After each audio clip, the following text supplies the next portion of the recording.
Jin sat motionless in the cramped transport vessel, his wrists bound by energy cuffs that hummed with a soft blue glow. Around him, various alien species whimpered and trembled as the ship lurched through space.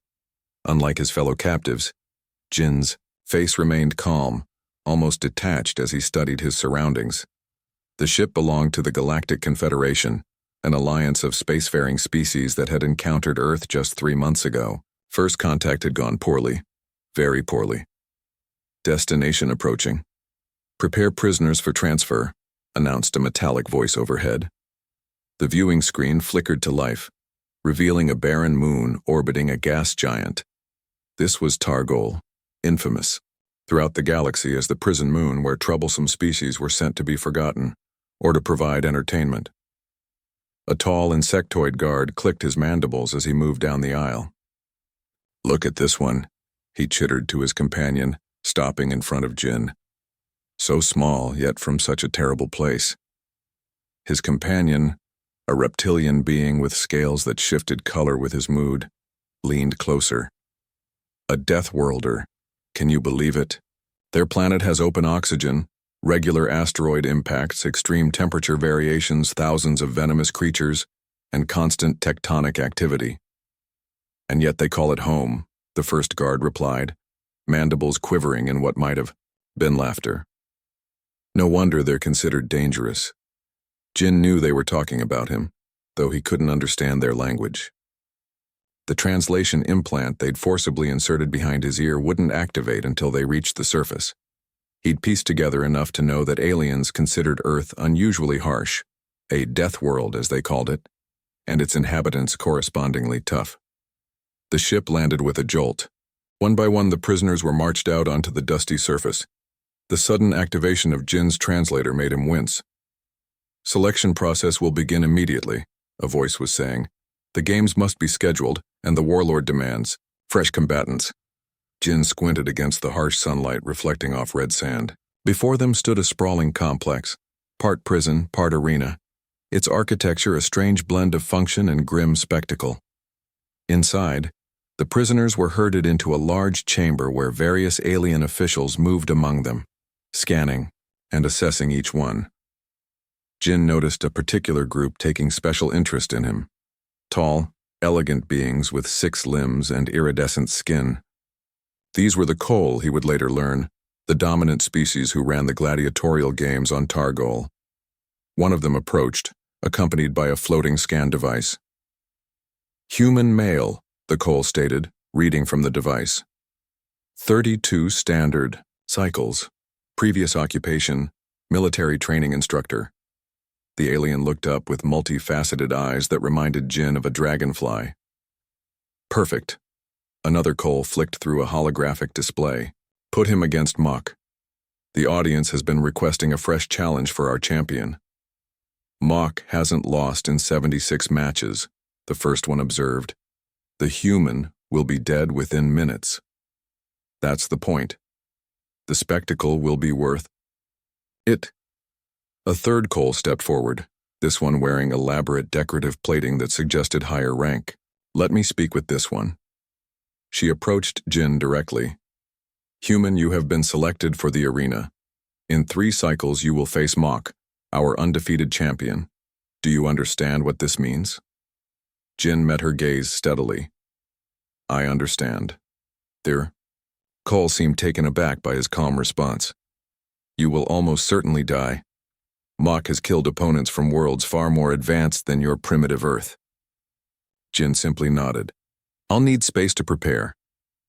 The 3 Kol exchanged glances. The prisoners around Jin had all responded to their selection with pleading, bargaining, or terrified sobbing. His practical response was unsettling. "Prepare for death?" the senior Kol asked, mandibles twitching in what might have been amusement. "For the fight," Jin corrected. "Very well. The human will have a standard cell with exercise allowance," she decided. "Let's see what a Deathworlder does when facing inevitable defeat." As guards led Jin away, he overheard one Kol remark to another. "Did you notice?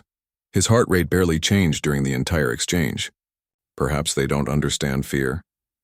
Or perhaps they understand it too well." Jin was escorted through twisting corridors to a small cell. It contained a sleeping platform, washing facilities, and a modest open area.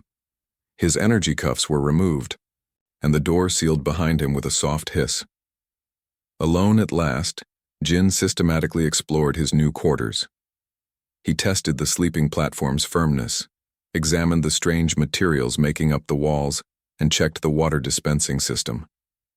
Satisfied with his initial assessment, he moved to the center of the open space, took a deep breath, and began a series of precise stretching movements. A guard watching on a monitor called to his colleague. "The human is exercising? He just learned he's facing Mach in 3 days." His colleague joined him at the screen. "Perhaps it's some death ritual from their world." "No," said a third voice, one of the coal scientists who had been studying Earth transmissions. "Humans do this regularly. They call it training. They voluntarily stress their bodies to strengthen them." The guards watched in silence as Jin completed his routine and began a series of controlled punches and kicks, his movements fluid and purposeful. "What does he think he's doing?" the first guard finally asked. "No amount of whatever this is will help against Mach." The scientist's multifaceted eyes reflected the monitor's glow. "I'm not so sure," she said quietly. "There's something about these Deathworlders we don't yet understand. And that," she added, watching Jin's concentrated expression, "might be exactly what makes them dangerous." Jin woke before the artificial lights of his cell brightened to simulate dawn, his body already adjusted to the rhythm of Targol's prison schedule. He sat up on the hard sleeping platform and took several deep breaths, mentally preparing for the day ahead. 2 days remained before his match with Mach. 2 days to prepare for what everyone else considered his execution. Jin slid to the floor and began his morning routine with a series of push-ups. The slightly higher gravity of Targol made each repetition more challenging than it would have been on Earth, but that only meant better conditioning. "Why do you do that?" came a soft voice from the corner. Jin looked up to see his cellmate watching him. He'd almost forgotten about Tae, a slender alien with pale blue skin who had been tossed into Jin's cell yesterday. Tae belonged to a species called the Lin, from a low-gravity world with thick atmosphere, practically the opposite of Earth. "I'm training," Jin replied, continuing his exercises. Tae shifted closer, curiosity overcoming his initial fear of the human. "Training for what? To run away? The arena is surrounded by energy barriers." Jin smiled slightly. "Training to fight." The alien's large eyes blinked rapidly. "But you face Mach tomorrow. Nobody beats Mach. He's 3 times your size with natural armor plating." Jin moved from push-ups to squats. "That just means I need to work smarter, not harder." Tae watched in fascination as Jin completed his set and moved to a corner of the cell where he'd gathered small pieces of debris. Broken parts from the washing station, fabric strips torn from his bedding, and small metal bits he'd pried loose from the floor. He'd fashioned crude weights by bundling the metal pieces in fabric. "You made those?" Tae asked, inching closer. "Improvised equipment," Jin explained, beginning a set of curls with his makeshift weights. "On Earth, we adapt to whatever conditions we face. Your world must be terrible if you need to become so strong," Tae said, watching Jin's muscles flex with each repetition. Jin chuckled. "Earth has its challenges, but mostly humans just like to push our limits.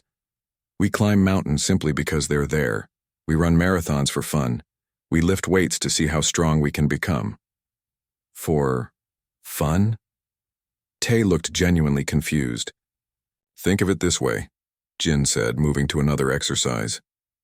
"We evolved to survive difficult conditions. Now that we've mastered our environment, we still have those instincts to test ourselves." While they talked, Jin moved to the center of the cell where he'd scratched a rough pattern into the floor with a sharp piece of metal. He began moving across the pattern in precise steps, ducking and weaving against an imaginary opponent. "What are you doing now?" Tae asked. "Footwork drills.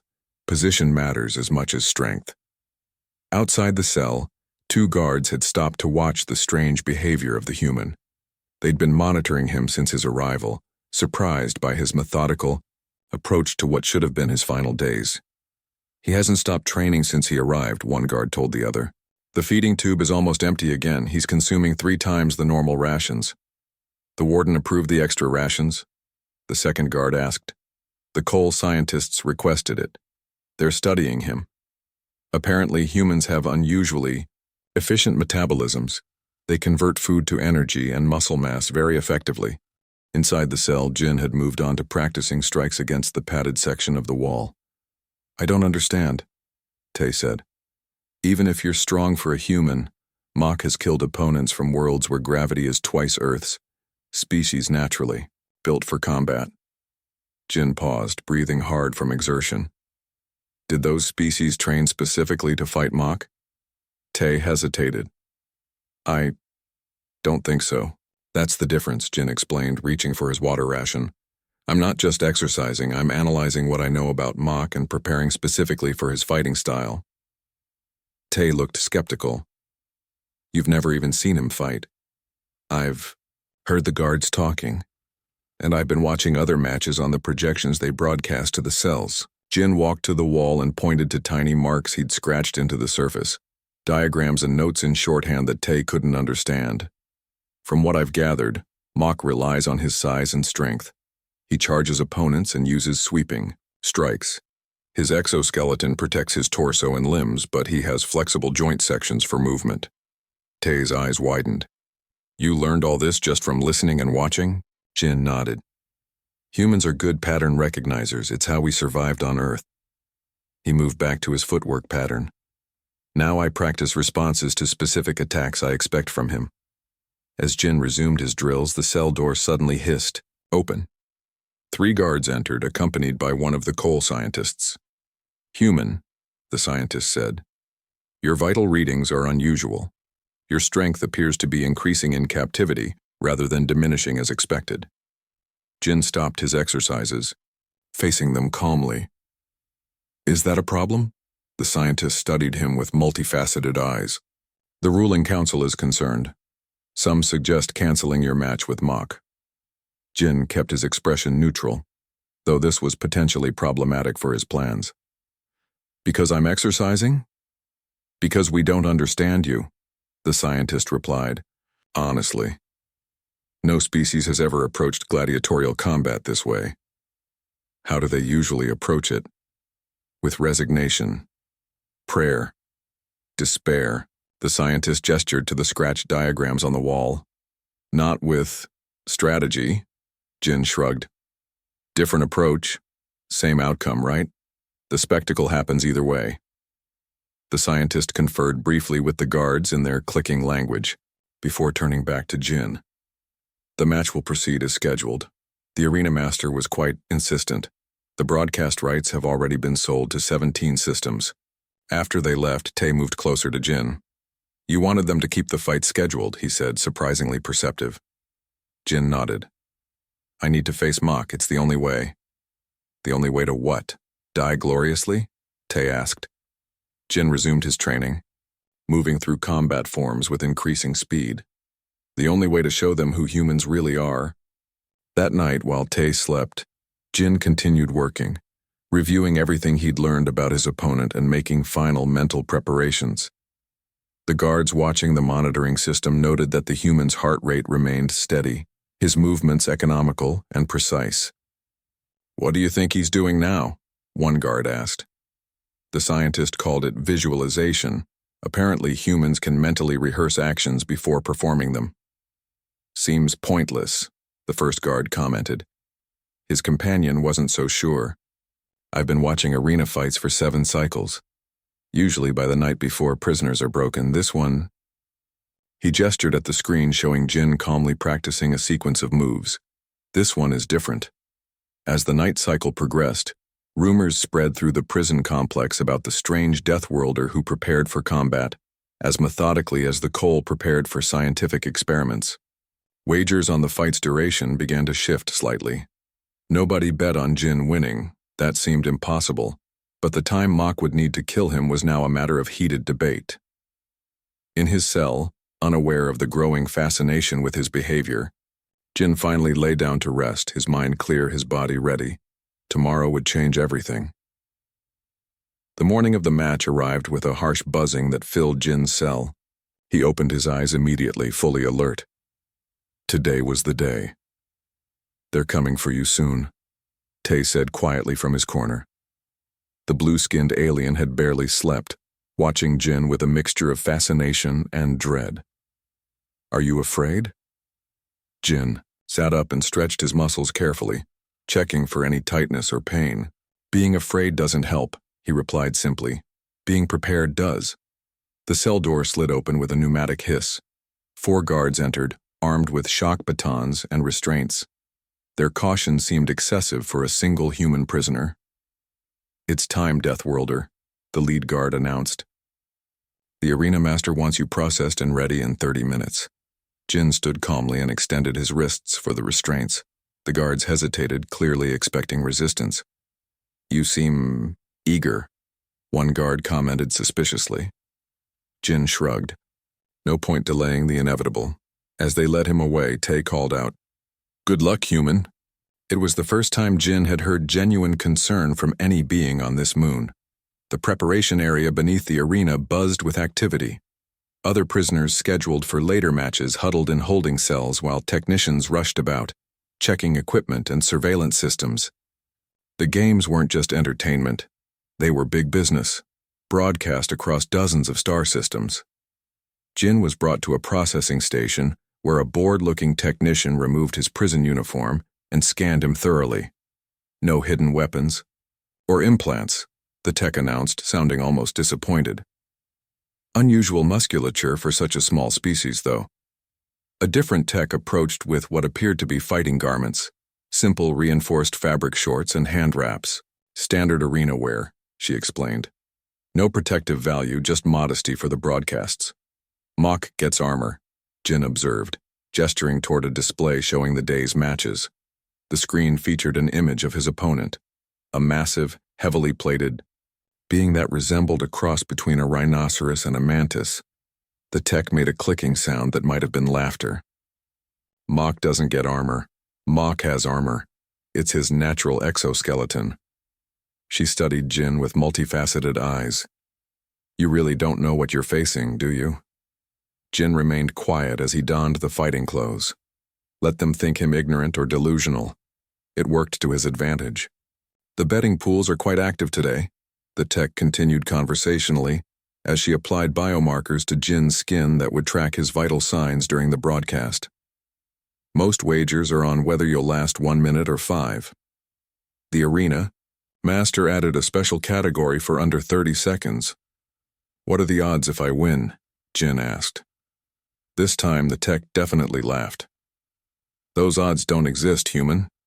A loud horn sounded, signaling the start of the day's events. Jin felt the vibration through the floor as thousands of spectators stomped and cheered above. The noise was deafening even in the preparation area.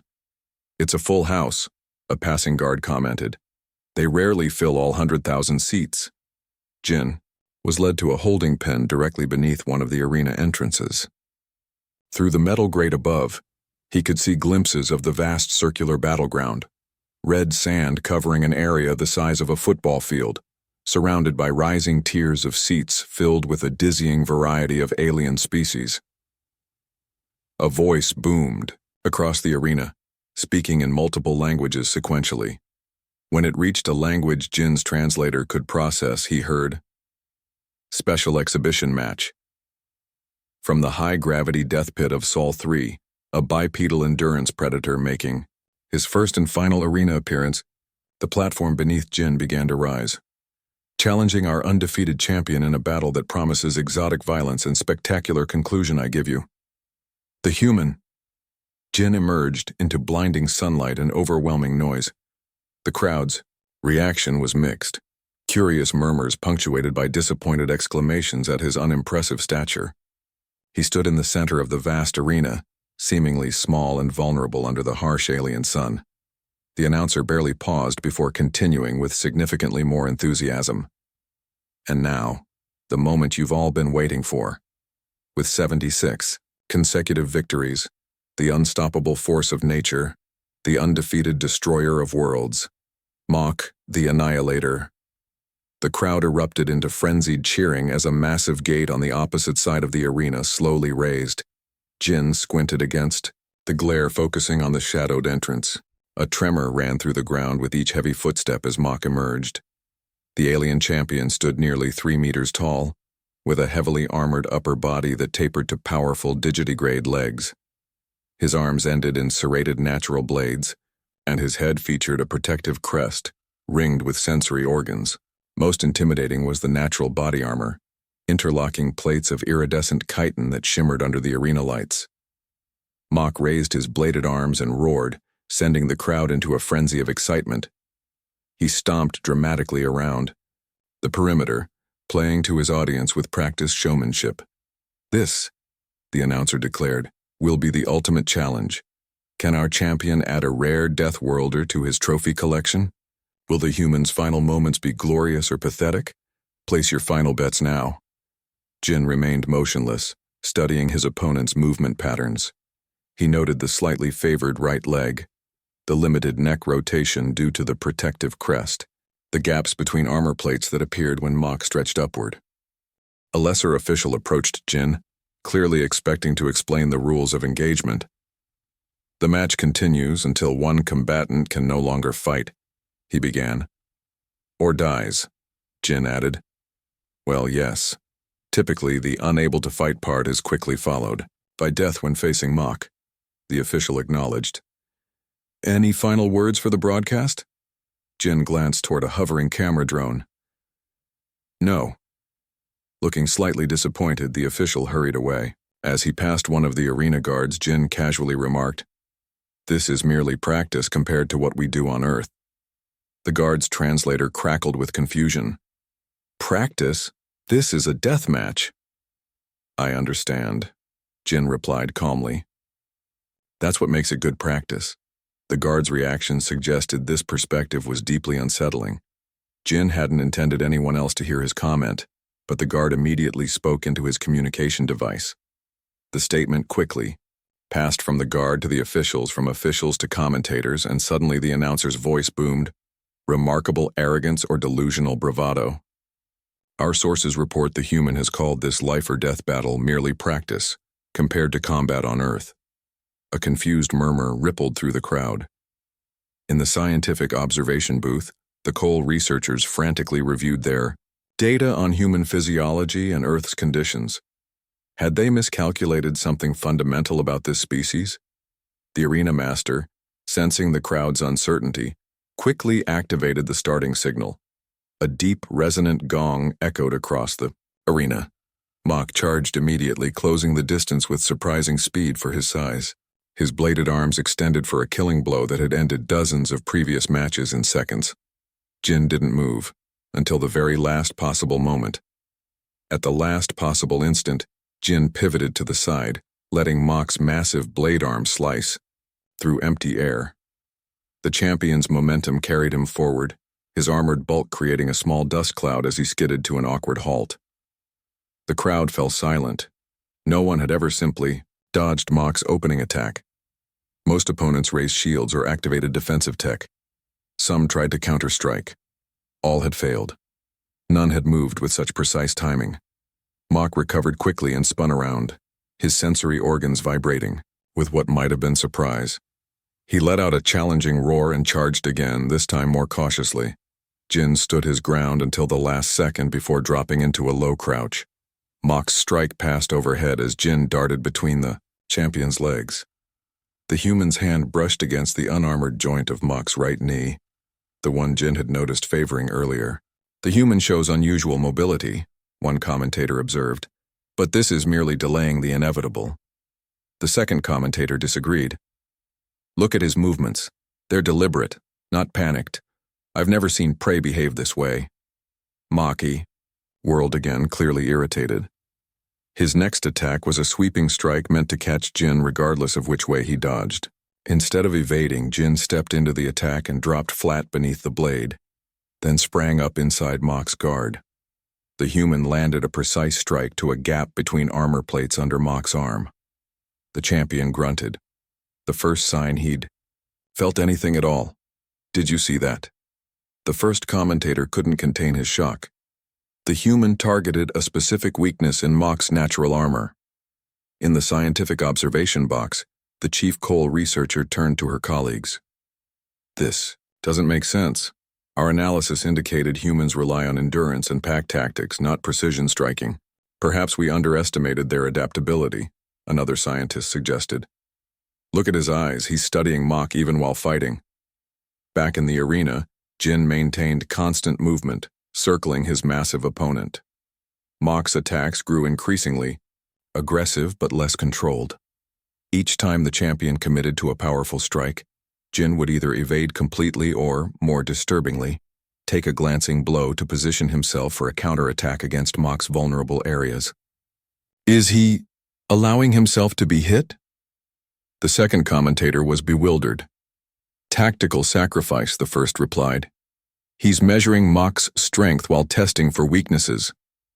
The crowd's mood shifted from bloodthirsty anticipation to uneasy fascination. They had come expecting a quick slaughter. Instead, they were witnessing something unprecedented: methodical combat analysis in real time. After several minutes of this strange dance, Jin had a collection of minor cuts and a bruised shoulder from the hits he'd partially taken. Mock appeared undamaged but was breathing heavily, unusual for a being known for tireless efficiency. Enough games. Mock finally spoke, his translator converting his clicking speech. Stand still and die with honor. Jin responded by maintaining his circular movement. Why would I do that? The question seemed to confuse Mock. Most opponents begged for mercy or hurled insults. None had ever engaged in conversation. Because your death is inevitable, Mock declared, preparing another charge. Maybe, Jin acknowledged, but not today. As Mock charged again, Jin sidestepped, but this time his foot slipped slightly in the sand. The momentary loss of traction was enough for Mock's blade to catch Jin's side, opening a long but shallow cut. The crowd roared, sensing the beginning of the end. Jin grimaced but used the moment of contact to drive his elbow hard into the joint where Mock's arm connected to his torso. One of the weak points he'd identified earlier. The champion's right blade arm suddenly hung slightly lower than before. Mock backed away, reassessing his opponent. You fight. Strangely, Jin took advantage of the brief respite to catch his breath. I'm adapting to your style. No one adapts to me, Mock growled. I have killed warriors from across the galaxy. But never a human before, Jin pointed out. In the stands, the arena master consulted with his advisors. This is unprecedented, he hissed. The match should have ended in the first minute. The audience is captivated, an advisor noted. Viewership has tripled across all systems. Back in the arena, Mock decided to end this unusual challenge. He began a series of movements that triggered gasps from the crowd. That's it, the commentator announced. Mock is preparing his killing technique, the severing cyclone. The champion's movement speed increased dramatically as he began spinning, blade arms extended. This technique had finished dozens of opponents, creating a whirlwind of cutting edges impossible to escape within the arena's confines. Jin watched carefully, tracking the pattern of Mock's rotation. Instead of backing away, he moved closer to the edge of the deadly vortex. What is the human doing? The commentator shouted. That's suicide. As Mock's cyclone reached full speed, Jin did something completely unexpected. He dove forward into a roll, passing through a calculated gap in the spinning blades, and emerged inside Mock's rotation radius. Inside the cyclone, Mock couldn't adjust his blades without disrupting his entire technique. Jin had found the eye of the storm, the one place the blades couldn't reach.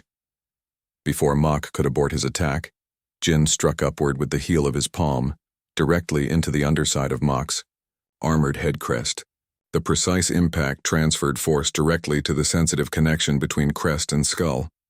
Mock staggered, his rotation faltering. Jin immediately followed with a powerful kick to the champion's already weakened right knee joint. There was an audible crack as the joint bent backward. The crowd gasped in collective shock as Mock, the undefeated champion, the unstoppable force, fell heavily to one knee. Impossible, the commentator shouted. "The human has damaged the champion." Jin backed away cautiously, not pressing his advantage as Mach struggled to rise. The massive alien managed to stand, but his right leg trembled visibly, and his crest had a visible crack running along one side. What are you?" Mach demanded, genuine confusion in his voice. "Just a human," Jin replied, still circling warily. "One who paid attention during training." "No training prepares for this," Mach insisted, attempting to adjust his stance to compensate for his damaged leg. Jin shook his head. "On Earth, this level of combat would be considered a good sparring session. We do this regularly to improve our skills." The translator broadcast Jin's words throughout the arena. A stunned silence fell over the crowd. "Sparring? This death match is practice for humans?" The commentator's voice was incredulous. In the scientific observation box, the Cole researchers frantically updated their assessment of human capabilities. "If they consider lethal combat to be practice, what do they consider actual warfare?" one whispered in horror. Mach, pride wounded along with his body, gathered himself for a final desperate attack. His remaining strength went into a powerful lunge, both blade arms extended forward to impale the human. Jin had been waiting for exactly this move. He stepped smoothly to the side while grasping Mach's extended arm, using the champion's own momentum and weight against him. The technique, a basic redirection throw from Earth martial arts, sent the massive alien crashing face first into the arena floor. Before Mach could recover, Jin was on his back, applying precise pressure to nerve clusters between the champion's armor plates. Mach's limbs spasmed once, then went limp as Jin effectively paralyzed him temporarily without causing permanent damage. The arena was completely silent. No one had ever seen Mach defeated, let alone with such calculated efficiency. Jin stood slowly, bleeding from several wounds but still fully functional. He looked toward the arena master's box and asked simply, "Does this conclude our match?" The arena master stared in disbelief before frantically signaling to the announcer. The announcer, equally stunned, finally found his voice. The match is concluded. The winner is the human." Jin stood in the center of the arena, blood trickling from his wounds as the crowd remained frozen in stunned silence. Then, like a wave gathering force, murmurs spread through the stands, building to a roar of confused excitement. Nothing in the history of the games had prepared them for this outcome. Medical drones rushed onto the sand, some heading toward the fallen champion Mach, others cautiously approaching Jin. He allowed them to scan his injuries but waved off their treatment patches. "These will heal naturally," he told the confused medical technician controlling the drones. "Just stop the bleeding." The announcer seemed at a loss for words, a rare occurrence in his long career. "Ladies, gentlemen, and beings of all designations," he finally managed, "we have witnessed something unprecedented today. The human has defeated our champion without killing him." This last observation rippled through the crowd.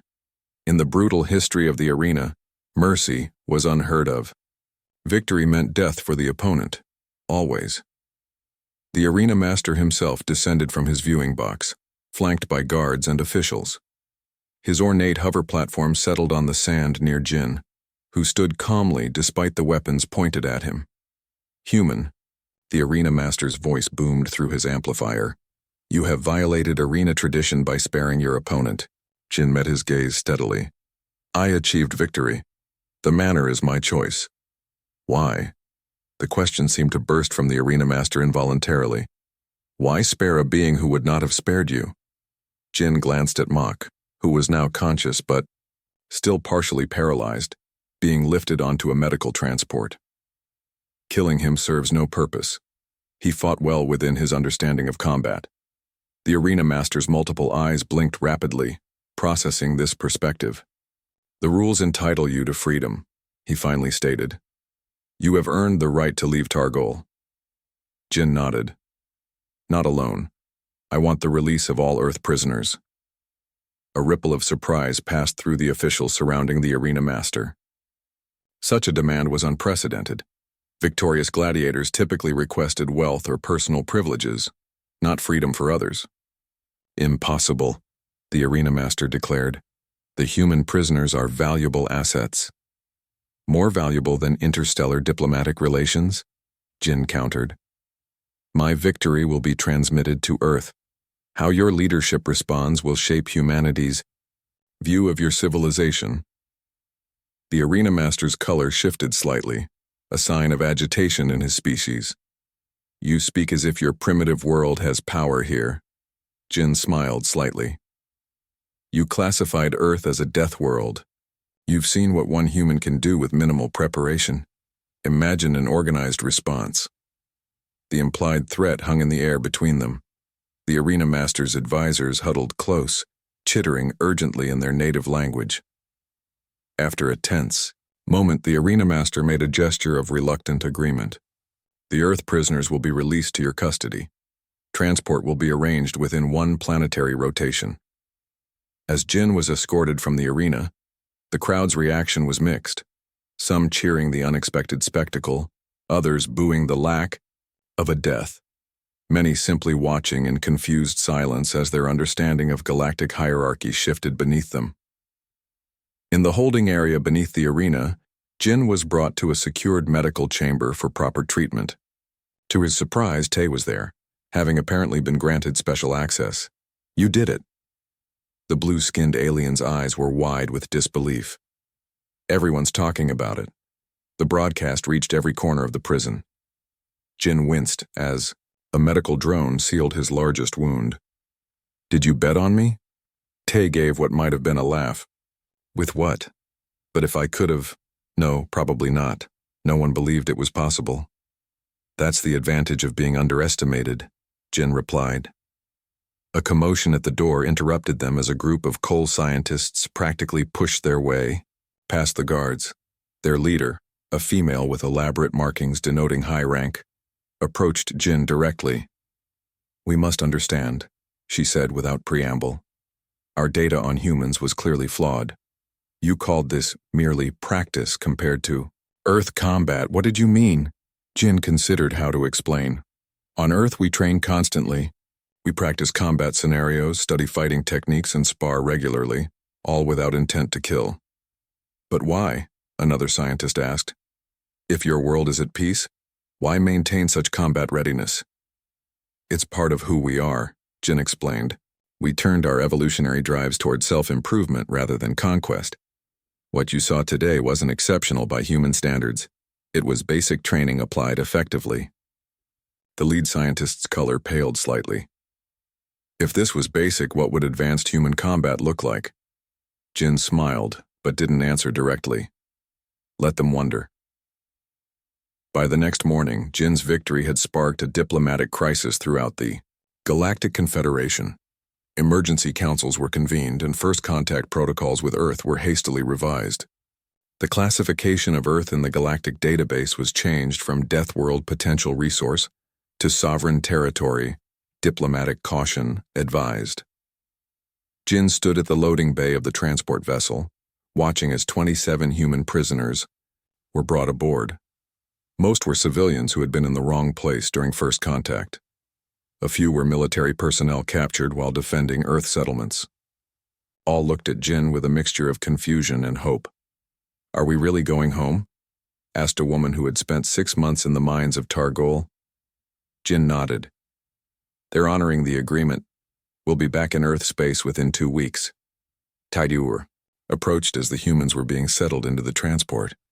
The arena master assigned me as your cultural liaison, he explained, seeming both nervous and excited.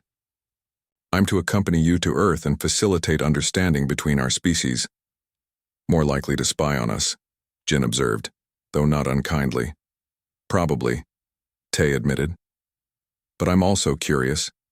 Your world sounds terrifying and fascinating. As they prepared for departure, Tay asked the question that had been bothering him since the arena. Jin, what is real combat like on your planet? If that match was just practice, what happens when humans actually fight seriously? Jin looked out the viewport at the stars becoming visible as they ascended from Targol's surface. That's the interesting thing, he said after a thoughtful pause. Humans haven't engaged in true species-wide warfare for generations. We evolved past it. Tay's expression showed clear confusion. But your combat abilities, we maintained them while channeling our aggressive tendencies into controlled competition, Jin explained. What frightens other species isn't that we're exceptionally violent. It's that we've mastered violence without being controlled by it. The transport ship cleared Targol's atmosphere, accelerating toward open space. Across multiple star systems, the recording of Jin's victory continued to spread, along with his casual description of lethal gladiatorial combat as merely practice. The impact was immediate and far-reaching. Military strategists revised defense protocols. Diplomatic corps scrambled to establish formal relations with Earth. Scientific teams launched new studies of human physiology and psychology. And throughout the Galactic Confederation, a new understanding emerged. The most dangerous predators weren't those who fought without restraint, but those who possessed tremendous capability and chose when to use it. Earth's classification in the Confederation database received one final modification. Beneath "Diplomatic Caution Advised" appeared a new designation that had never before been used for any species. Peaceful by choice, not necessity.